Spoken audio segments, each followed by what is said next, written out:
여러분, 교회를 뭐라고 생각하십니까? 예. 흔히들 사람들이 교회를 가리켜서 외형적인 그런 건물을 보고 교회라고 생각을 하곤 하지요. 근데 교회라는 것은 사실 알고 보면 건물이 교회가 아닙니다. 그리고 조직과 시스템이 교회가 아니죠. 물론 건물이 필요하고 또 조직과 시스템도 필요한 것은 사실이지만 그 자체가 교회는 아니죠. 예. 그럼 교회가 뭘까요? 무엇이 교회일까요? 예수 그리스도를 주로 고백하고 그런 주로 고백하는 사람들이 모이는 곳이 바로 교회이죠. 다시 말하면 예수 그리스도를 믿음으로 말미암아 생명을 소유한 생명의 공동체가 바로 교회입니다. 주님께서는 이 생명의 공동체가 건강하고 행복해지기를 원하시죠. 그런 건강한 교회, 그런 행복한 교회가 되기를 간절히 바라십니다. 그런데 오늘 본문에 보면 오늘 온 유대와 또 그 갈릴리와 사마리아 교회가 평안하여 든든히 서가고 주를 경외함과 성령의 위로로 진행하기 바란다는 그런 말씀을 하고 있습니다. 그렇습니다. 주님께서 원하시는 교회의 진정한 모습은 평안 가운데에 든든히 서가는 교회일 거라 생각이 되어집니다. 그러한 교회가 되기를 간절히 바라신다는 것이죠. 주를 경외함 가운데에 또 성령의 위로 가운데에 날마다 믿는 자의 수가 더해지는 교회, 그런 교회, 이런 교회가 주님이 원하시는 교회의 모습이라는 것입니다. 그런데 오늘 본문을 잘 읽어보면 특이한 단어가 있습니다. 모든 여러 단어들이 나오죠. 의미 있는 단어들이 많이 나와 있는데 눈에 탁 들어오는 단어가 있습니다. 그게 뭘까요, 여러분? 그리하여라는 말이에요. 그리하여. 여기 그리하여라는 이 접속 부사를 알지 못하면 여러분 교회가 주님이 원하시는 교회의 모습이 어떤 모습인지를 알지 못합니다. 그래서 오늘 이 그리하여 이 접속 부사 속에 담겨진 그 의미가 어떤 것인지를 우리가 알 때에 평안 가운데 든든히 서가는 교회가 무엇인지, 그리고 주를 경외함 가운데에 성령의 위로로 믿는 자의 수가 더해지는 것이 무엇인지를 우리가 바르게 알 수 있다는 것입니다. 그래서 먼저 그리하여라는 이 접속 부사에 담겨진 그리하여 이 접속 부사 가지고 있는 의미를 좀 살펴볼 텐데요. 첫 번째는 예루살렘의 박해와 흩어진 성도들을 말한다는 것입니다. 그리하여라는 이 말 속에 예루살렘의 박해, 그 다음에 흩어진 성도들을 가리키고 있는 말이라는 것이죠. 사도들에 의해서 말씀과 복음이 전파되어지면서 교회는 점점점 흥하게 되어집니다. 다시 말하면 복음을 전파되어지면서 복음을 영접한 믿는 사람들의 수가 더해지게 되어지는 거죠. 그리고 말씀이 왕성해지고 또 교회가 세워지고 제자들의 수가 더해지는 그 놀라운 역사를 이루게 되어집니다. 그런데 그런 상황 속에서 유대의 지도자들은 위기감을 거기 감지하게 되어져요. 그러면서 계속해서 믿는 신자들을 이제 박해하기 시작합니다. 대표적인 사건이 사도행전 8장에 나오는 그 스데반 집사의 순교 사건이지요. 박해가 거세지면서 그 예루살렘 성도들이 어떻게 합니까? 그 박해를 피해서 흩어지게 되어집니다. 근데 흩어진 성도들이 조용히 숨어 지내는 것이 아니라 그들이 그 입술을 벌려서 뭐를 전합니까? 예수 그리스도의 복음을 전하게 되어지는 거예요. 복음이 전파되어지면서 또 교회가 세워지고 또 믿는 자의 수가 더해지게 되어지는 놀라운 역사가 임하게 되어지게 되어집니다. 근데 복음이 전파되어지면서 성도들이 흩어졌는데 특별히 여러분 대표적인 집사가 한 명이 나오죠. 성경 보면 빌립 집사가 나옵니다. 그 심각한 박해로 인해서 성도들이 흩어지는데 빌립 집사가 그 박해를 피해서 어느 지역으로 들어가게 되어지냐면 이제 유대를 지나서 사마리아 지역을 들어가게 되어집니다. 그리고 그곳에서 주의 이름을 전할 때에 중풍병자가 일으킴을 받게 되어지고 또 사람의 몸에 붙었던 귀신이 떠나가게 되어지고 또 온성이 뒤집어지고 기쁨이 임하는 놀란 역사가 임하게 되어집니다. 뿐만 아니라 그의 순종을 통해서 그 복음이 그 아시아에서 아프리카로 건너가는 전환점을 맞이하게 되어져요. 또 흩어진 어떤 무리들은 그 소아시아 그 안디오 지역까지 가서 복음을 전파하게 되어지고 또 교회가 그곳에 세워지고 또 제자들의 수가 더해지는 놀란 역사가 임하게 되어졌습니다. 그래서 이 그리하여라는 이 접속 부사에는 그런 예루살렘의 그 박해 그리고 흩어진 이 성도들로 인해서 교회가 부흥케 된 사실을 이야기하고 있다는 것입니다. 두 번째는 사울의 회심을 가리킵니다. 기독교를 박해하는 중심에는 언제나 누가 있었습니까? 사울이 있었습니다. 우리가 잘 알고 있는 것처럼 스데반 집사 순교의 그 현장에 누가 있었을까요? 사울이 있었습니다. 사울이 그 스데반 집사의 그 순교에 그 직간접적으로 연루되어져 있죠. 그래서 그 초대교회 그리스도인들에게 있어서 이 사울이라는 사람은 기피 대상이었습니다. 만나기 싫은 존재였어요. 그 이름도 듣기 싫은 존재였습니다. 그랬던 이 사울이 어떻게 되어집니까? 다메섹 도상에서 주님을 만나게 되어지면서 회심하게 되어집니다. 회심의 사건이 일어나게 되어지죠. 그러면서 기고만장했던 그 사울이 주님 앞에 꼬꾸라지고 그래서 이방인의 사도 부름을 받아 복음을 전하는 사도로 바뀌게 되어지죠. 근데 이 사울의 회심은 사울 그 당사자 본인 한 사람으로 끝나는 것이 아니라 그 당시에 핍박받고 있는 사람들에게 있어서 큰 힘이 되어지고 큰 위로가 되어졌고 용기가 되어졌다는 사실을 우리는 기억할 수 있어야 한다는 거예요. 단지 사울이 회심했다 끝나는 것이 아니라 그 사울의 회심으로 인해서 핍박받고 있던 많은 성도들이 그 사울로 인해서 회심한 사울로 인해서 큰 위로를 받았고 힘을 또 용기를 얻었다는 사실입니다. 그래서 이 사울의 회심으로 말미암아 예수 그리스도는 살아계신 하나님의 아들이시고 예수님만이 길이요 진리요 생명임을 만방에 드러나게 되어진 거예요. 사울 한 사람의 회심으로 말미암아 복음이 누룩처럼 온 땅에 퍼지게 되어지고 하나님 나라가 확장케 되어지는 놀란 역사가 임하게 되어졌습니다. 세 번째는 사울과 예루살렘 성도들과의 사귐을 말합니다. 이방의 사도로 부름을 받은 이 사도 바울 또 그 예루살렘의 그 제자들과의 서로 사귐을 갖게 되어지는데 그 사귐의 중심에는 물론 바나바가 있었습니다. 바나바가 그 중재로 인해서 서로 사귐을 갖게 되어지고 교제를 갖게 되어지죠. 그러면서 이 바울과 예루살렘의 제자들과 서로 왕래하면서 서로 출입하면서 서로 합력하여 힘있게 복음을 전파하게 되어집니다. 이처럼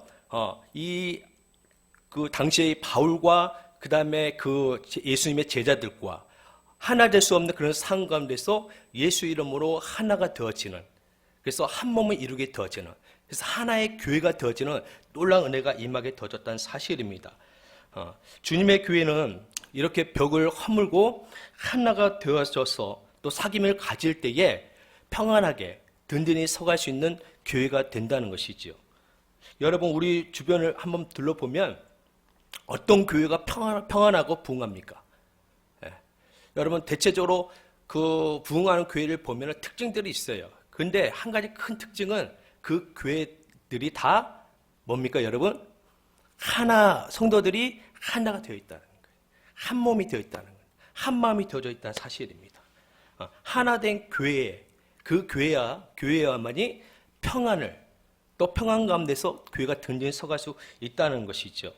그러므로 진리의 문제가 아니면 이단의 문제가 아니라면 우리는 어떻게 하나 되는 것에 힘써야 한다는 것입니다.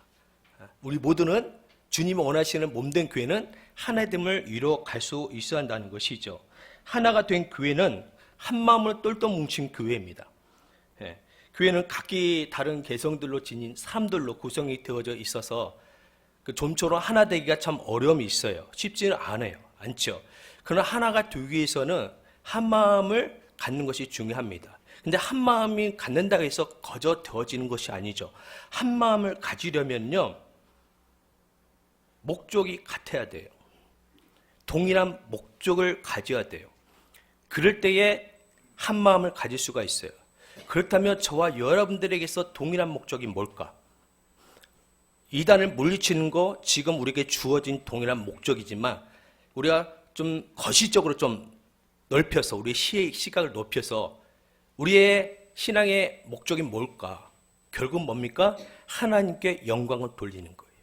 그러니까 고린도전서 6장 20절에 보면 값으로 산 것이 되었으니 우리의 몸을 하나님의 영광 위해서 살아가라고 이렇게 말씀을 하고 있습니다. 저와 여러분들이 하나님의 영광을 돌린 것에 목적을 둔다면 우리는 얼마든지 하나가 될 수 있다는 사실이에요. 하나가 될 수 있다는 거예요. 한 목표를 가지고 한 목적을 갖게 되어지면 한 마음이 되어져서 하나의 교회를 우리가 이루어갈 수 있다는 사실이지요. 초대교회는 이 목적을 위해 마음을 같이 한 하나의 교회를 이루어졌습니다. 우리도 이처럼 하나의 교회를 이루어가는 것이 무엇보다 중요하다는 것이죠. 그런데 주님의 마음은 한 교회만 이렇게 되기를 원하지 않는다는 거예요. 이 땅의 모든 교회가 하나가 되길 원하신다는 사실이에요. 31절을 자세히 보면 예루살렘뿐만 아니라 온 유대와 갈릴리와 사마리아 교회, 이 모든 교회가 또한 부흥하고 성장하기를 원하신다라는 주님의 마음이 담겨져 있는 것이죠. 그렇습니다. 주님의 마음은 우리 둘의 교회만이 평안하게 든든히 서가는 교회가 되기를 원하는 것이 아니라 이 땅에 있는 모든 교회가 평안 가운데에 든든히 서가기 원하고 주를 경외함 가운데에 성령의 이루하심으로 인하여서 믿는 자의 수가 더 많아지는 교회가 되기를 원하신다는 사실입니다. 그렇다면 구체적으로 주님이 원하시는 교회의 진정한 모습은 무엇일까? 첫 번째는 교회는 평안해야 한다는 거예요. 교회는 평안해야 합니다. 여러분, 주님의 교회는 평안해야 하는데, 그런데 현실은 그렇지 않죠. 왜 그렇습니까? 오늘날 교회를 들여다보면은 너무나 시끄럽죠. 너무나 어지럽고 너무나 복잡하고 너무나 난장판이에요. 왜 그렇습니까? 주님께서는 당신의 교회가 평안하기를 원하시는데 이 땅의 교회는 왜 이렇게 복잡하고 시끄럽고 문제투성인 그런 교회가 됐을까? 다름이 아니죠. 사단의 공격이 심하기 때문에 그렇습니다. 사단이 무차별적으로 교회를 향하여 공격을 가기 때문에 그렇지요. 여러분, 하나님께서 세우신 기관이 두 군데가 있습니다. 하나는 어디죠? 여러분 잘 알고 있는 거죠. 잘 알죠. 하나는 가정입니다. 그렇죠? 하나님께서 처음 세우신 가정이고 또 예수 그리스도를 통하여 주신 뭐가 있습니까?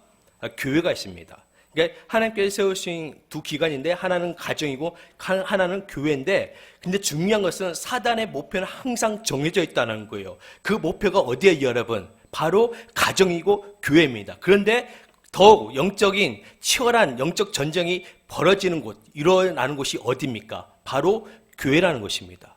교회를 무너뜨리면 여러분 가정도 무너질 수밖에 없기 때문에 그래요.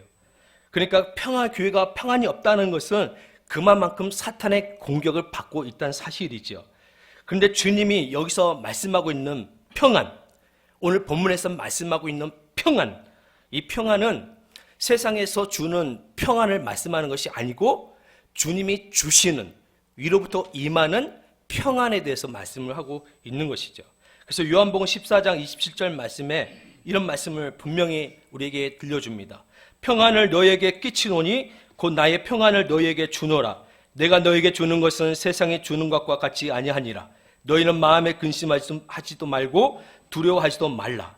여러분, 주님께서는 세상이 줄 수 없는 평안을 우리에게 약속해 주셨습니다.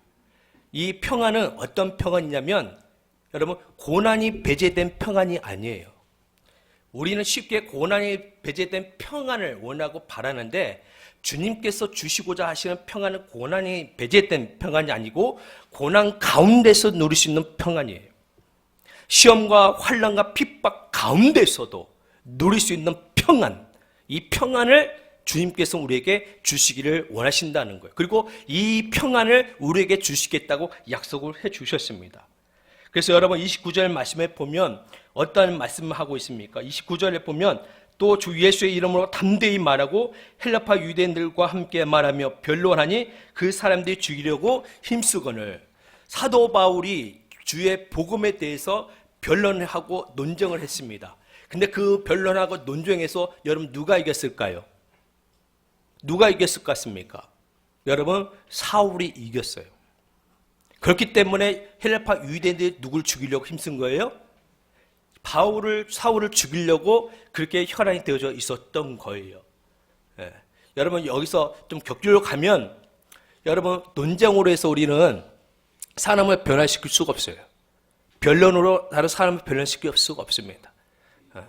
중요한 것은, 다시 본론 들어가면, 여러분, 이 당시에 그렇게 유대인들이 사울을 죽이려고 그런 상황 속에서 주님의 몸된 교회는 어때 했느냐는 거예요. 불안에 떠들고 있었을까요? 그렇지 않다는 것입니다. 평안을 유지하고 있었다는 사실이에요. 여러분, 중요한 것은 교회는 평안해야 한다는 거예요. 세상에 아무리 요란하고 시끄럽고 교회를 핍박한다 하여도 교회는 항상 평안을 유지할 수 있어야 한다는 것이죠. 찬송가 419장에 보면 이런 찬송가가 있습니다. 주 날개 및 내가 평안히 쉬네. 밤 깊고 비바람 불어쳐도 아버지께서 날 지켜주시니 거기서 편안히 쉬리로다. 여기 밤 깊고 비바람 불어쳐도 주님 날개 밑에서 거할 수 있는 평안, 이 평안이 오늘 본문에서 말씀하고 있는 평안이라는 것이죠. 인생의 한복판에서 누릴 수 있는 평안, 폭풍 가운데서 누릴 수 있는 평안, 인생의 캄캄한 칠흑 같은 어둠 가운데서 노래할 수 있는 평안, 이 평안을 주님께서 우리에게 약속해 주셨습니다. 그리고 교회는 이렇게 평안해야 한다고 말씀하고 있는 거예요. 여러분, 교회가 왜 평안해야 할까요? 간단하죠. 교회가 평안해야 평안의 복음을 전할 수 있기 때문에 그래요. 우리가 전하는 복음은 평안의 복음이라고 분명히 에베소서에 말씀을 하고 있죠. 평안의 복음을 라고 말씀하고 있습니다. 두려움의 복음도 아니고 불안한 복음도 아니고 그 평안의 복음이라고 우리에게 말씀하고 있다는 것이죠. 근데 그 평안의 복음을 전하는 저와 여러분들이 두려움과 불안 속에서 창백한 얼굴로 이 복음을 전한다면 누가 이 평안의 복음을 받아들일 수 있겠냐는 거예요. 그러므로 저와 여러분들의 이 교회는 늘 평안할 수 있어야 한다는 거예요. 평안해야 한다는 거예요. 그래야 이 평안의 복음이 힘있게 증거될 수 있다는 사실이죠. 여러분, 마음이 평안해야 뭐예요? 사업도 잘 되는 거예요. 마음이 평안해야 집중력도 생기고 또 학생들은 공부도 다 잘하겠지만 마음이 평안해야 직장인들도 어떻게 여러분? 집중력 가지고 일을 효과적으로 효율적으로 능률적으로 일을 감당할 수 있는 거예요. 그럴 때에 모든 일들이 어떻게 술술 잘 풀리거든요. 여러분, 왜 청소년들이 가출하고 방황합니까? 많은 요소들이 있어요. 많은 요소들이 있지만 거의 대부분 가정의 불화가 원인이죠. 가정의 불화, 부모, 아버지, 어머니가 화평하지 못해요. 늘 집안에서 잡음의 소리가 들려요. 뭐가 깨지는 소리가 들려요. 목소리가 높아지는 소리가 들려요. 그 아이들이 그 소리를 들을 때만 마음이 불안해서 그 집안에 과하고자 하겠냐는 말이에요. 집에 들어가고 싶은 마음이 들겠냐는 거예요. 가시방석 같은 그 집에 들어가고 싶겠냐는 거예요. 아니죠. 여러분, 교회도 마찬가지예요. 교회가 평안하지 못하면 성도들이 떠나요. 성도들이 가지 않아요. 여러분, 교회와 성도들의 가정과 아주 밀접한 연관이 있는데요. 교회가 평안하면 성도들의 가정도 평안합니다. 그리고 그들의 하는 일들이 잘 돼요. 사업도 잘 돼요. 그런데 교회가 전투적이고요. 교회가 시끄럽고요. 교회가 요란하면 성도들의 가정도 전투적으로 변해요. 그리고 잘 풀리지가 않아요. 참 희한해요. 저보다 목사님이 더 잘 아실 거예요. 목사님 목회 하도 많이 오셨기 때문에. 여러분, 이게 영적인 질서예요. 그래서 교회는 평안해야 돼요. 교회가 평안하면 성도들의 가정도 평안하고 그들의 하는 일도 잘 돼요. 그러나 교회가 평안하지 못하면 전투적으로 변하면 성도들의 가정도 그렇게 전투적으로 변하더라는 것이죠. 교회가 평안하려면 어떻게 할까, 여러분? 다투지 말아야 돼요. 싸우지 말아야 돼요. 여러분, 우리는 이단과 싸움은 우리는 기필코 해야 합니다. 그죠? 이단과의 싸움은, 복음 수호를 위해서 이단과의 싸움은 우리가 치열하게 싸워야 하지만, 그럼 우리 내부적으로 우리 성도들 안에서 이 다툼과 싸움은 있어서는 안 된다는 거예요. 여러분, 역대상 28장에 보면, 28장 3절에 보면 하나님께서 다윗에게 하시는 말씀이 있습니다. 뭐냐면 다윗이 하나님께 성전을 지으려고 했죠. 그리고 다윗은 하나님의 마음에 합한 사람이었고 또 하나님으로 특별한 그 사랑을 받은 왕이었습니다. 그래서 다윗이 성전을 향해서 성전을 지으려 할 때에 하나님께서 노로 했어요. 성전을 지을 자격을 주지 않았어. 왜 그러냐면 이렇게 말합니다. 그 이유가 너는 전쟁을 많이 한 사람이라 피를 많이 흘렸으니 내 이름을 위하여 성전을 건축하지 못하리라. 다윗이 피를 많이 흘렸기 때문에 성전을 지을 자격을 주지 않겠다는 거예요. 그러면 그 성전을 지을 그 권리를, 그 자격을 누가 받았을까요? 여러분, 그의 아들, 평화의 사람이라고 불려진 솔로몬이 그것을 이어받게 되어졌어요. 근데 열왕기상 6장 7절에도 이런 말씀이 있어요. 이것은 또 성전을 지을 때 솔로몬에게 주는 말씀인데, 이 성전을 건축할 때에 돌을 그 뜨는 곳에서 다듬고 가져다 건축하였으므로 건축하는 동안에 성전 속에서는 방망이나 도끼나 모든 철 현장 소리가 들리지 아니하였으며, 솔로몬이 성전을 지을 때에 일체의 부딪히는 소리가 들리지 않도록 했단 말이에요. 어디에서? 성전 안에서. 신명기 27장 5절 6절에서 보면 모세가 돌단을 쌓을 때도 소리가 나지 못하게 했어요. 여러분, 이 말씀이 뭐를 의미합니까? 교회에서는 부딪히는 소리가 나서는 안 된다는 거예요. 교회에서는 소리가 나서는 안 된다는 거예요. 일체의 부딪히는 소리가 나서는 안 된다는 거예요. 다툼의 소리가 나서는 안 된다는 거예요. 싸우는 소리가 들려서는 안 된다는 거예요. 그러면 부딪히지 않고 평안하려면 어떻게 해야 할까?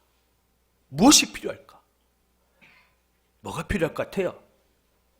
여러분, 겸손하면 돼요. 뭐 하면 된다고 여러분? 겸손해지면 돼요. 겸손하면 싸울 일도 없어요. 나보다 남을 더 높게 여기고 세워주는데 왜 싸움이 일어나요? 왜 싸움이 일어납니까? 왜 다툼이 일어납니까? 교만하기 때문에 그래요. 나보다 그 사람은 낮게 여기고 깔보고 무시하기 때문에 그래요. 자존심이 조금 스크래치 나면 그 자존심 좀 상했다고 달려가서 막 싸워요. 다퉈요. 막 혈기를 내요. 그게 아니고 자존심 좀 상했더라도 내가 좀 오해를 했나? 그 상대방 좀 오해했나?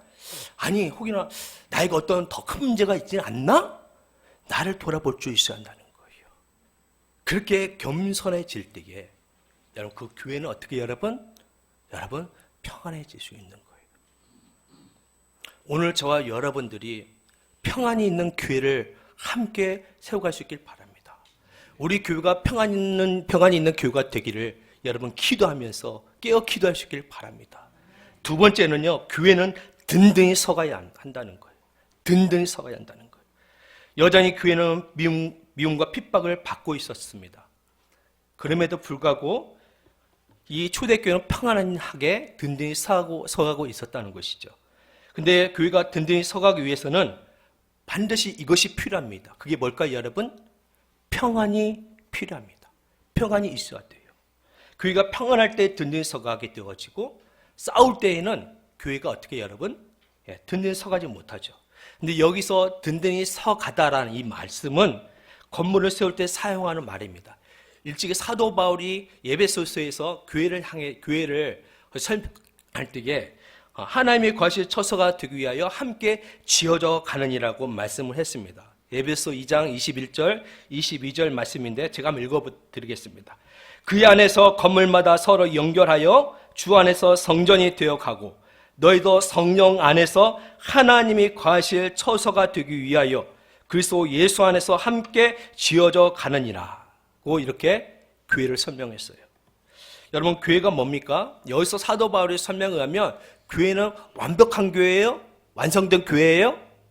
그게 아니라는 거죠. 하나님의 교회는 지어져 가고 있다고 말씀하고 있어요. 무슨 말입니까? 하나님의 주님의 몸된 교회는 완성된 교회고 완벽한 교회가 아니고 지금 지어져 가고 있는 교회, 다시 말하며 공사 중이라는 거예요. 그러나 중요한 것은 공사 중일지라도 든든히 세워져야 한다고 말씀하고 있어요. 그러면 어떻게 하면 교회를 든든히 세워갈 수 있을까? 어떻게 하면 교회를 단단하게 튼튼하게 흔들림 없이 세워져 갈 수 있을까? 예수 그리스도의 반석 위에 교회를 짓는 것입니다. 아멘이십니까? 네. 다시 말해서 우리 교회의 반석은 예수 그리스도여야 한다는 거예요. 목사님도 장로님도 권사님도 집사님도 그것이 아니라 예수 그리스도가 우리 교회의 반석이 되어야 한다는 것입니다. 목사의 인기에 의해서 세워진 교회는 여러분 무너져요. 마케팅에 의해서 세워진 교회 결국은 무너져요. 여러분 풍파가 몰아치면 그런 교회들은요 와르르 무너져요. 목사님이 은퇴를 하거나 세상을 떠나면 그 교회는 무너져요.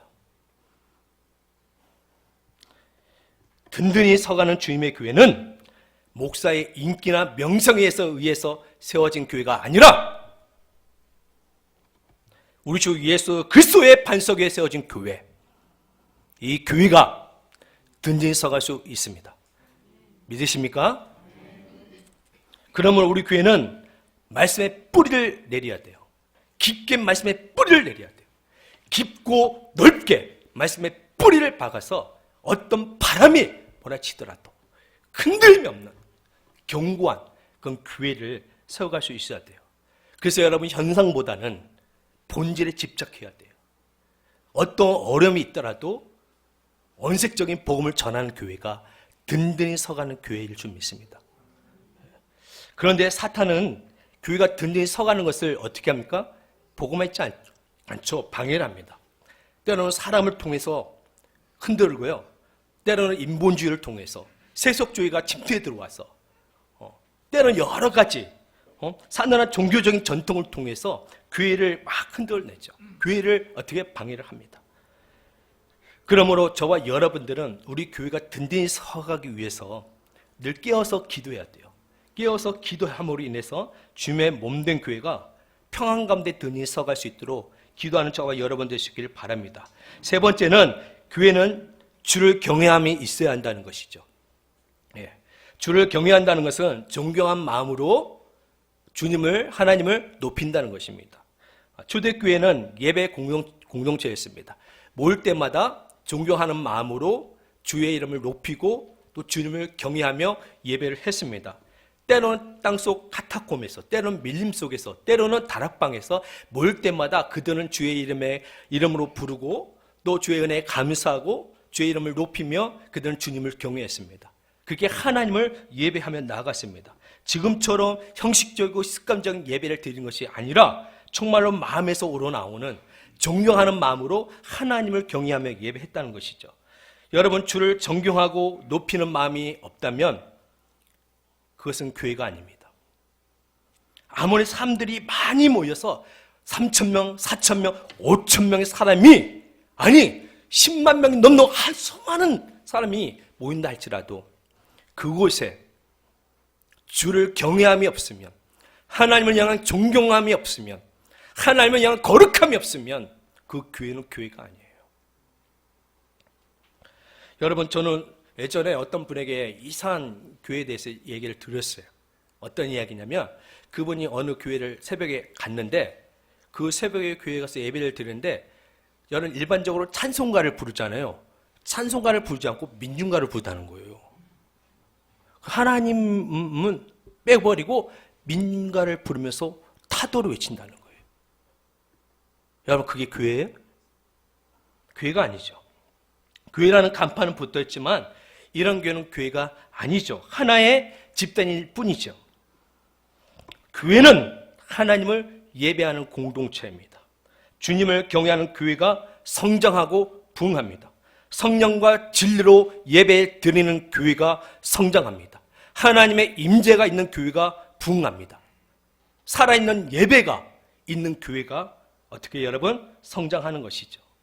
교회의 성장과 부흥은요, 진심으로 주를 경배하는 것에 달려 있습니다.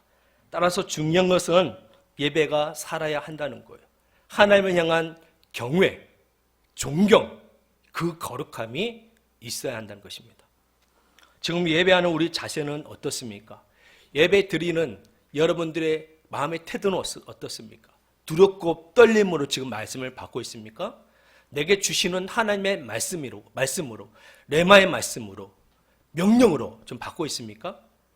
만약 저와 여러분들이 그렇지 않더라면 오늘 저와 여러분들이 드리는 예배는 형식적, 습관적인 예배에 불과할 뿐인 거예요. 그러나 저와 여러분들이 오늘도 하나님을 향한 존경함과 경외함을 가지고 이 자리에 예배를 드리고 하나님께서 내게 지금 말씀을 하고 있다는 이런 사실로 지금 자세로 예배를 드리고 있다면 하나님은 이 예배를 받으시는 거예요. 이런 살아있는 예배가 있을 때 교회는 어떻게 여러분 성령의 불같은 역사가 임할 수밖에 없는 거예요. 그런 교회가 부흥하고 성장하게 되어진다는 것이죠. 오늘 우리의 예배가 하나님을 향한 존경과 거룩함과 경외함이 충만한 예배가 되기를 소망합니다. 그런 예배를 드시기를 바랍니다. 마지막 네 번째는 교회는 성령의 위로하심이 있어야 합니다. 주를 경외하는 초대교회는 성령의 위로가 있었습니다. 주를 경외함과 성령의 위로는 밀접한 연관이 있어요. 그러니까 마치 평안하면 교회가 든든히 서가는 것처럼 주를 경외함이 있을 때에 성령의 위로하심이 있다는 것입니다. 그러니까 주를 예배하고 주를 경배하는 그곳에 누구의 어떤 위로가 있어요? 성령의 기름 부음이 있고 성령의 위로하심이 있다는 사실이죠. 그런데 여기 위로로 번역된 단어가 뭐냐면은 파라클레세입니다. 파라클레세. 이 파라클레세는 성령의 다른 이름인 파라클레토스인데 이 파라클레토스 여러분 잘 알고 있는 거 파라클레토스는 보혜사를 의미합니다. 이 보혜사의 뜻이 뭐냐면 곁에서 돕는다라는 뜻을 가지고 있어요. 쉽게 표현하면 곁에서 돕는다, 도와준다 그런 말이에요. 근데 예수님께서 성령님을 가리켜서 보혜사라고 말씀하셨어요. 요한복음 14장 26절 말씀이죠. 보혜사 곧 아버지께서 내 이름으로 보내실 성령 그가 너에게 모든 것을 가르치고 내가 너에게 말한 모든 것을 생각나게 하리라. 그렇습니다. 우리 성령님을 보혜사이십니다. 늘 우리 곁에서 가르치시고 인도하시고 위로하시고 격려하시고 도우시는 분이십니다. 그런데 성령의 위로하심이 없다고 생각해 보십시오. 얼마나 불행합니까? 우리가 예수를 믿지만 세상에서 얼마나 많은 불이익을 받고 있습니까? 예수를 믿는 것 때문에 세상에서 얼마나 많은 손해를 보고 있습니까? 예수를 믿는 것 때문에 우리가 포기할 것들, 우리가 누리할 것들, 우리가 포기할 때가 한두 번이 아니잖아요. 예수를 믿는 것 때문에 짜증날 때가 참 많이 있어요. 여러분 그렇지 않습니까? 그런데 여러분 예수를 믿으면 정말 어려움이 있다는 거예요. 예수 믿는 것들이라는 소리를 듣지 않기 위해서 우리는 많은 것들을 내려놓아야 하고 많은 것들을 손해봐야 돼요. 이런 가운데 성령의 위로를 받지 못한다면 저와 여러분들은 정말 불쌍한 인생일 뿐이겠죠. 예수를 믿고 성령의 위로를 경험하지 못한다면 이보다 불쌍한 인생은 없어요. 저와 여러분들은 성령의 위로하심이 없으면 어떻게 하루하루 감당하며 살 수 있겠습니까? 여러분 하나님의 사람들이 누리는 특권이 있어요. 하나님의 사람들에게 주어지는 특권이 뭐냐면 바로 성령의 위로하심을 누릴 수 있는 특권이 주어진다는 거예요. 그게 하나님의 사람들이 누릴 수 있는 특권이에요. 그런데 이 성령의 위로하심을 받지 못한다면 그처럼 비참한 일은 없는 것이죠. 그런데 여러분 이 성령의 위로하심은 그 무엇으로도 살 수 없다는 거예요. 세상 사람들이 끔찍하게 여기는 돈으로도 이 성령의 위로하심을 살 수가 없습니다. 어디 가서 이 성령의 위로하심을 살 수 있는 곳은 없습니다. 하나님의 사람만이 주님의 몸된 교회만이 이 성령의 위로를 받을 수가 있는 거예요. 이것이 바로 특권이에요. 성령의 위로하심이 없다면 질병과 가난과 그런 고난 중에서도 우리가 어떻게 꿋꿋하게 살아갈 수 있을까? 성령의 위로하심이 없다면 고난과 환난 중에서 우리가 어떻게 찬양할 수 있을까? 성령의 위로하심이 없다면 우리가 어떻게 주님이 가신 그 길을 걸어갈 수 있을까? 성령의 위로하심이 없다면 어떻게 나를 부인하고 손해를 보고 주님 가신 그 길을 걸어갈 수 있을까? 우리가 주님을 따르는 길이 힘들고 어렵고 정말 눈물 없이 갈 수 없는 그런 외롭고 좁은 길일지라도 성령의 위로하심이 있기 때문에 우린 그 길을 걸어갈 수 있는 것입니다. 성령의 위로하심이 있기 때문에 고난 중에서 찬양할 수 있는 것이고, 성령의 위로하심이 있기 때문에 손해를 볼 수 있는 것이고, 성령의 위로하심이 있기 때문에 주님 걸어가신 그 고난의 길을 걸어갈 수 있는 것이고, 성령의 위로하심이 있기 때문에 내 자신을 부인하며 그 길을 걸어갈 수 있는 것입니다. 초대교회 스데반 집사가 순교하는 가운데서 웃으면서 그게 순교할 수 있었던 것은 바로 이 성령의 위로하심이 있었기 때문에 그래요. 초대교회 많은 성도들이 그렇게 순교를 당하면서 웃으면서 그들이 하늘나라를 입성할 수 있었던 것은 이 성령의 위로하심이 그들에게 있었기 때문에 그렇습니다. 이런 성령의 위로하심과 도움이 있었기 때문에 초대교회는 하루에도 3,000명이 넘는 사람들로 회개하고 또 주님께 돌이키는 역사가 있었습니다. 이것이 교회의 진정한 모습이죠. 그렇습니다. 교회의 성장과 부흥은 성령의 위로하심으로 되어지는 것입니다. 초대교회가 폭발적으로 성장할 수 있었던 것은 사도들의 힘과 능력이 아니었습니다. 어찌 보면 그들의 힘과 능력으로 교회가 든든히 서간 것처럼 보여질 수는 있겠지만 그들에게 임한 성령의 능력과 성령의 위로하심과 성령의 역사가 있었기 때문에 초대교회는 든든히 서갈 수 있었던 것이죠. 주님의 몸된 교회는 인간의 수단과 방법으로 절대로 성장하지 못합니다. 사랑하는 여러분, 시대를 막론하고 교회가 성장하기 위해서는 반드시 성령의 역사가 필요합니다. 하나님의 임재가 있어야 한다는 것이죠. 성령의 위로가 계속 진행되어야 돼요. 그런데 성령의 위로가 한 번은 끝나는 것이 아니라 계속 진행이 되어져야 한다는 것이지요. 한 번은 끝나서는 안 된다는 것입니다. 그런데 문제는 처음에는 성령으로 시작했다가 끝에서는 어떻게 해요, 여러분? 교만해져서 인간의 육신으로 끝날 때가 참 많다는 것이죠. 성령으로 시작했다가 육신으로 끝나는 경우가 참 많아요. 성령님을 의지하지 않아요. 처음에는 성령님을 의지했다가 뭔가 잘 된 것처럼 느껴지면 그때부터 성령님을 의지하지 않고 인간의 방법을 쫓아가요. 인간의 수단을 쫓아가요. 그런 순간에 교회는 무너지는 거죠. 그러니까 성령의 위로하심과 역사가 계속 진행되지 못하는 거예요. 주님의 몸된 교회는 성령의 위로하심 가운데에 진행되어야 할 줄로 믿습니다. 오늘 우리는 주님이 원하시는 교회의 모습이 어떤 것인가를 함께 살펴보았습니다. 주님이 원하시는 교회는 평안이 있는 교회예요. 든든히 서가는 교회예요. 주를 경외함 있는 교회예요. 성령의 위로하심 가운데에 충만한 가운데에 믿는 사람들의 수가 날마다 더해지는 교회. 이것이 주님이 원하시는 교회의 모습입니다.